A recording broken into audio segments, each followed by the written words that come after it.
Okay, ಯಡಿಯೂರಪ್ಪನವರು ಶಿವಮೊಗ್ಗದಲ್ಲಿ ಮಾತನಾಡೋ ಮೂಲಕವಾಗಿ ಯತ್ನಾಳ್ ವಿಷಯವಾಗಿ ಸಾಫ್ಟ್ ಆದ್ರ ಅನ್ನುವಂತಹ ಪ್ರಶ್ನೆಯನ್ನ ಮೂಡಿಸಿದ್ದಾರೆ. ಯಾಕಂದ್ರೆ ಅವರ ಮಾತುಗಳು ಹಾಗಿದೆ.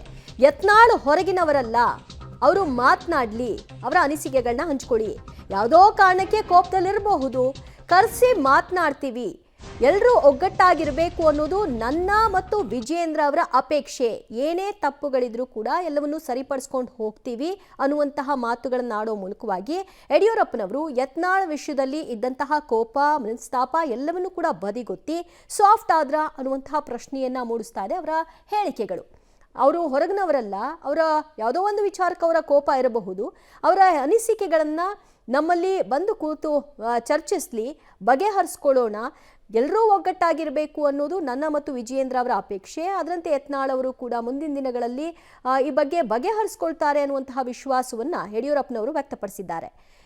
ಯತ್ನಾಳ್ ಹೋಗ್ತಾ ಇರೋ ಹಾದಿಯನ್ನು ಗಮನಿಸ್ತಾ ಇದ್ರೆ ಯಡಿಯೂರಪ್ಪನವರು ಬಯಸ್ತಿರೋ ರೀತಿಯಲ್ಲಿ ಆಗತ್ತಾ ಇಲ್ವಾ ಅನ್ನೋದನ್ನ ಕಾದು ನೋಡಬೇಕು. ಆದರೆ ಯಡಿಯೂರಪ್ಪನವರಂತೂ ಸಾಫ್ಟ್ ಆಗಿದ್ದಾರೆ.